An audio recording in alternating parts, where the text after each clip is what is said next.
The darkness you run from is already inside you. Space is just its excuse.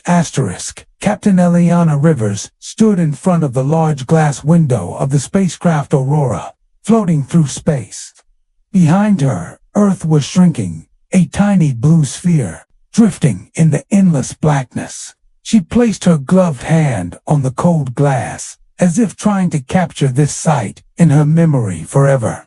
In her 34 years, she had imagined this moment 1,000 times, the day she would lead humanity's first mission beyond the solar system. But now that she was here, wrapped in silence and weightlessness, a fear rose in her heart, a fear she had never admitted before. The rest of the crew moved around her like shadows. Engineers were checking instruments. Pilots were talking over the radio. The soft hum of the engines filled the whole ship.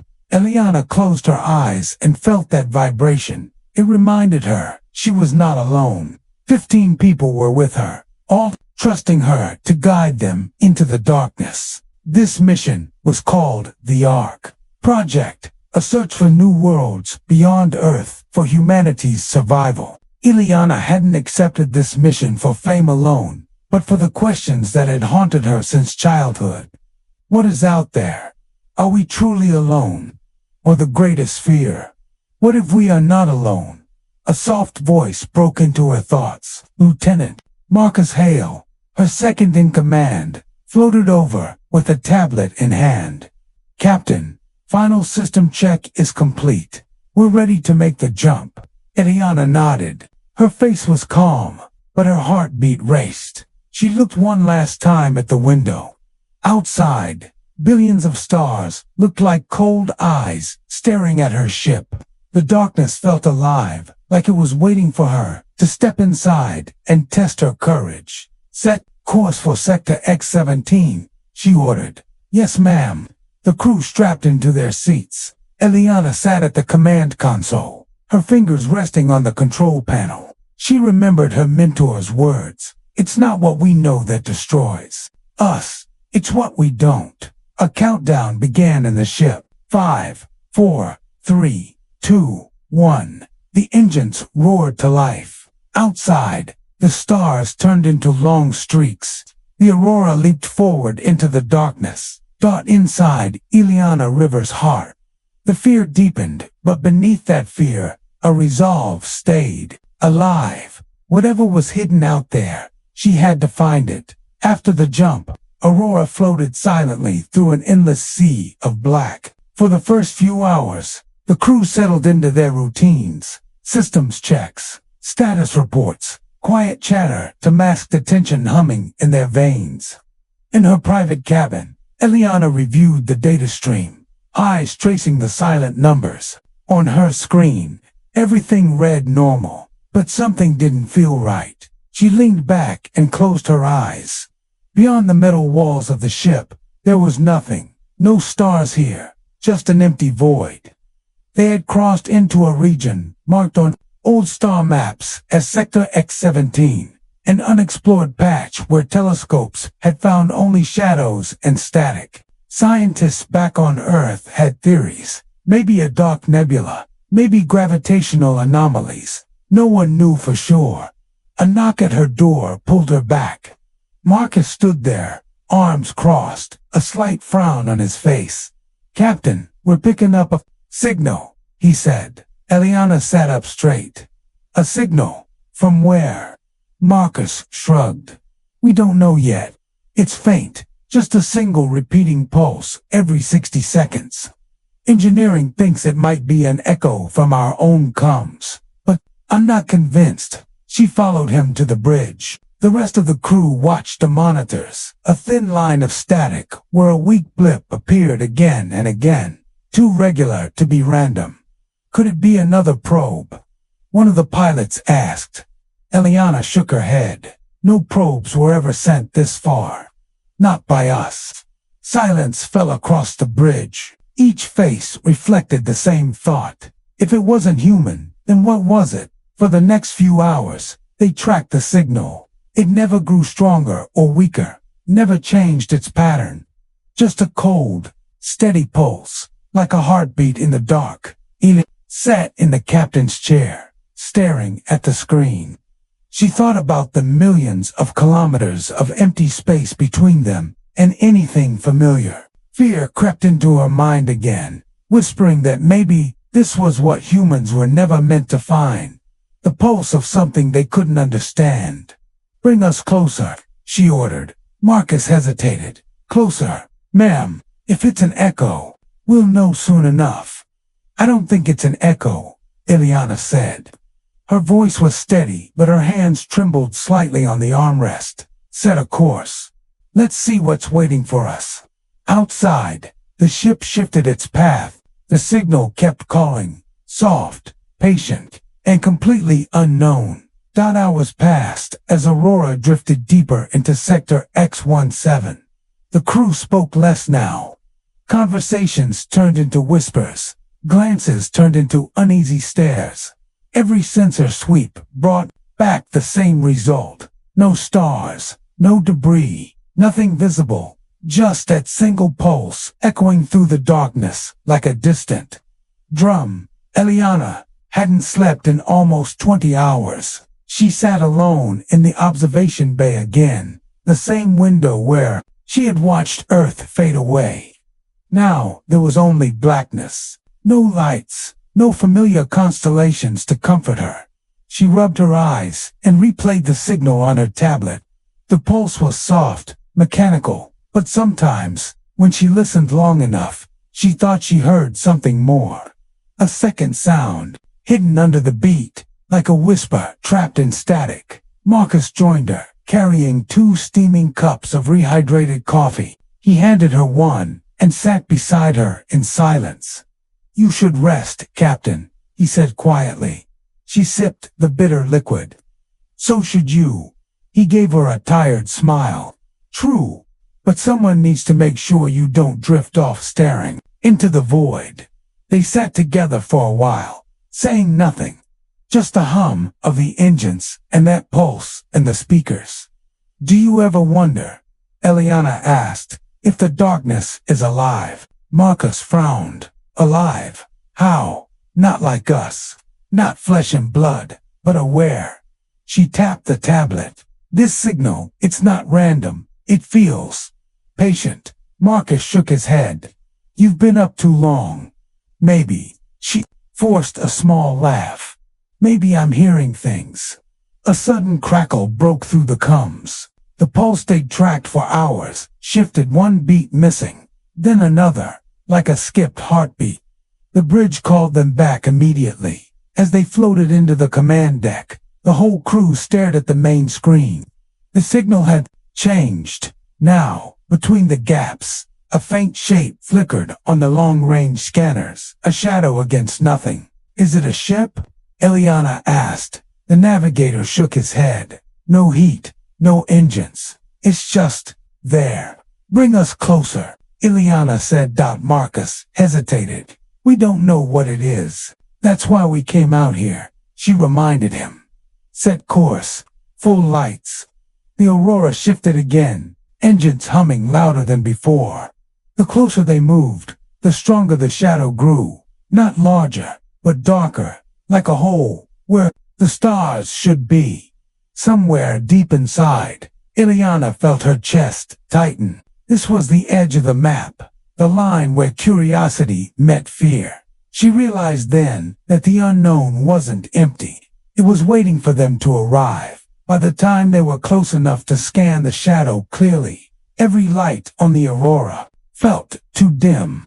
Floodlights cut through the black, but touched nothing solid. On the main screen, the scanners painted an outline, not of a ship or rock, but a shape that shouldn't have been there. A void within a void. Eliana leaned forward, in her chair, eyes locked on the ghostly silhouette. The signal they'd followed was now stronger. No longer a simple pulse, but a layered hum that rose and fell like a voice breathing in the dark. "Magnify it," she ordered. The image flickered, lines of static crawling across the screen. For a second, something clear appeared, a surface, smooth as glass, yet shifting like liquid. Then the image broke apart again. It's interfering with our systems, the engineer said quietly. Eliana barely heard him. She could almost feel the hum now, vibrating through her bones.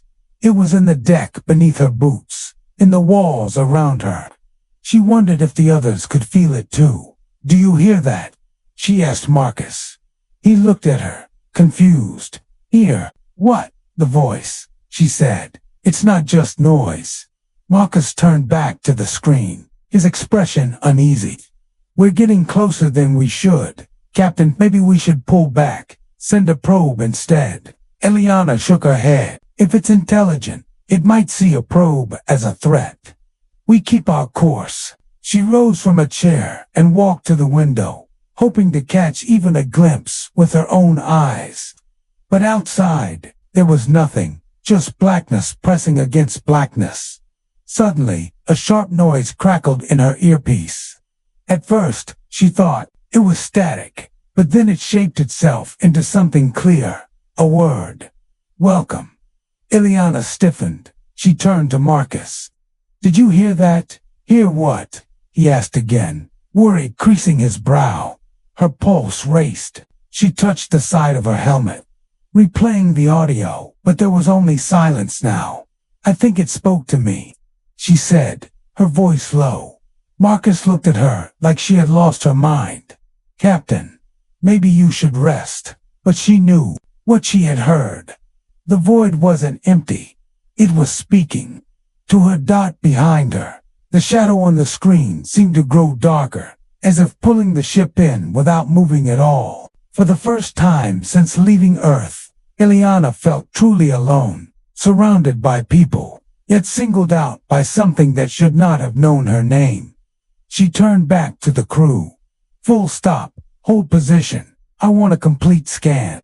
Every frequency, every wavelength." Marcus nodded but said nothing more. Around them, the crew worked in silence, exchanging uneasy glances. In the cold dark, Eliana pressed her palm to the glass again. The whisper echoed in her head. "Welcome." She wondered if it was a greeting or a warning. The hum never stopped. It wrapped around the ship like a heartbeat that wasn't theirs. Days blurred into restless shifts and half-sleep as the aurora floated beside the shape in the dark. Every scan they ran returned the same. No heat, no clear surface, no explanation, just a constant, pulsing presence. Eliana barely left the bridge.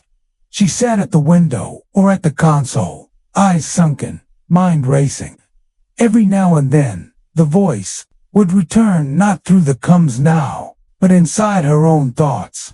Words shaped themselves in a quiet space behind her eyes. "We see you, Dot. Do you see us?" When she tried to answer aloud, the crew watched her with growing concern. They spoke in hushed tones when they thought she couldn't hear, about stress, exhaustion, radiation, sickness. Marcus tried to talk to her, but every time she looked at him, all she could see was his fear mirroring her own. One night, she woke at her desk, drenched in sweat. A dream still clung to her mind, a memory of Earth, but wrong. Cities empty, skies dark, oceans silent, and something drifting above the world, waiting. The same hum she heard now had been there, to like it had always known her. She rose and moved through the silent ship. Hallways flickered with emergency lights. The crew slept or pretended to. She found herself back at the window, staring at the black mass that shouldn't exist. Suddenly, the hum grew louder, not in her ears, but deep inside her chest. Her breath caught. Shapes moved in the darkness, not real shapes, impressions, hints of something vast and alive, folding in and out of view. A single word formed, clear as glass in her mind. Contact. Her knees almost buckled. She steadied herself against the glass, her reflection pale and ghost-like. She felt it now, not just as sound, but as a presence pressing against her thoughts, testing them. "What are you?" she whispered. Dot. The voice didn't answer in words. Instead, an image filled her head, the Earth seen from space. Then a field of stars spreading beyond. then darkness swallowing the stars one by one until only the void remained. Behind her, the hum pulsed in time with her heartbeat. She knew, without understanding how, that the thing in front of them was not a ship, not a life form as they knew it, but a doorway, or maybe a mirror, or maybe both.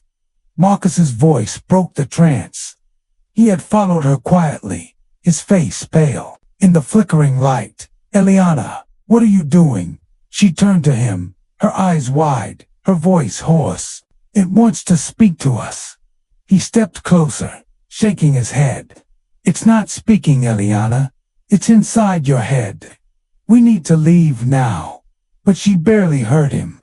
The hum rose until it drowned out every sound, filling her skull with a warmth that felt like falling asleep in deep water.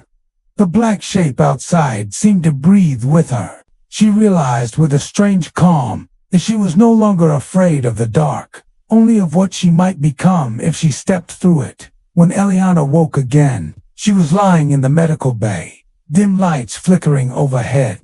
She tasted metal in her mouth and felt the steady vibration of the ship beneath her. For a moment, she hoped it had all been a dream, the signal, the voice, the living dark. But then she heard it again, low and patient inside her skull. Closer. Marcus sat beside her, his face drawn and tired. He looked like he hadn't slept in days. "You were out for 12 hours, he said quietly. "We thought you were." He stopped himself. Eliana sat up, ignoring the ache in her head. "Where are we?" "Same place," Marcus said. "We held position like you ordered, but some of the crew, they want to turn back. They're scared, Eliana. I'm scared." She looked past him, imagining the shadow still waiting beyond the hole. It felt like it was pressing closer every second, a silent invitation. "It wants us to come through," she said. Marcus stared at her. "Through what? That thing out there is nothing, a hole in space. We don't know what it is." Eliana swung her legs over the edge of the bed. Her voice was calm, but her hands shook. "It's not a thing. It's a threshold. It's been here forever, waiting for someone to see it. And now, it wants us to decide." Marcus stepped in front of her. "Listen to yourself. You're talking like it's alive." "It is," she whispered. "Not alive like us. Different. Older." He grabbed her shoulders. "You're tired. You're hearing things." "You're Marcus," she said, meeting his eyes. "You don't hear it because it doesn't want you to. It chose me." He let go of her, stepping back like she'd burned him. "So what now? You want to fly the ship into that thing?" Eliana stood, steadying herself against the wall. "I think it's the only way to understand it, to know what we're really afraid of." Marcus turned away, rubbing his temples. "The crew will never agree. They'll mutiny if they have to. Then I'll do it alone," she said. He spun to face her again. "You're not making this decision for all of us." She almost smiled. "I'm not. I'm giving them a choice, too." She left the medical bay and moved through the corridors, her steps slow but certain. In the bridge, the crew turned to her, their faces pale under the harsh lights. They looked like people waiting for a storm to hit. She stood before them, the weight of command heavy on her shoulders. "I won't force anyone," she said. "If you want to turn back, I'll set the coordinates myself. But if you stay, we're going through. We'll see what's on the other side." No one spoke. Some glanced at Marcus. Some looked down at the floor. Eliana knew fear when she saw it, but she also saw something else. The same hunger that had brought them this far. She sat at the command console and laid her hand on the control panel. The voice inside her mind was louder now, so close it felt like her own thoughts. Dot closer. Behind her, the crew began to strap in. Not all, but enough. Enough to go forward. Enough to choose the unknown over the fear of it. The engines of Aurora rumbled louder than they ever had. Deep in the ship's heart, lights flickered as the crew prepared for the jump they were never trained to make. A jump not across distance, but through something no map had ever shown. Eliana sat at the helm, eyes fixed on the window that showed only darkness. The shape, the void, seemed bigger now, though no one could measure it. It was like a door, painted in black on black. If she blinked, it almost vanished, but she knew it was there, waiting. Marcus stood at her side, hands gripping the back of her chair. He didn't speak, neither did she. Words felt too small now. On the bridge, the crew strapped in, each one deciding in silence to trust her, or maybe to trust the curiosity that had brought them to the edge of everything familiar.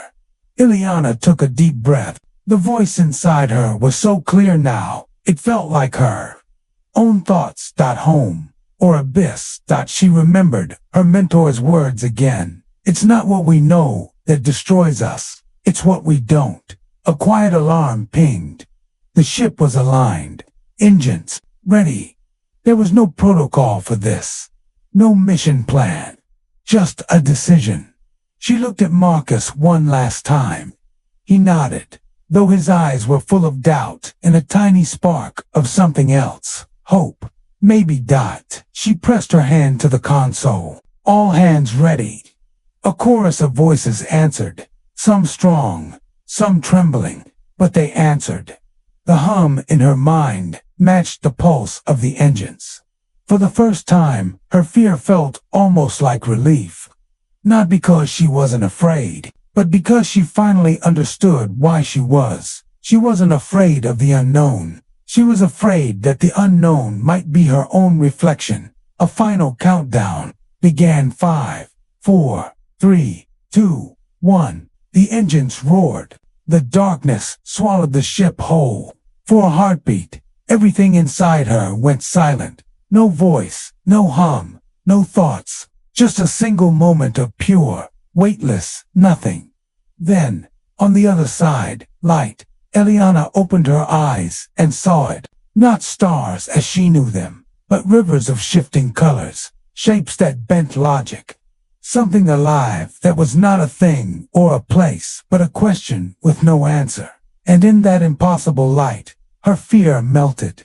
She felt herself pulled apart and remade. She didn't know where they were, or what they had become, only that they had crossed the line between not knowing and never needing to fear it again. Somewhere, far behind her, the old universe waited, quiet and unchanged. But here, in the new dark, Eliana Rivers smiled, because she knew she would never be alone in the unknown again.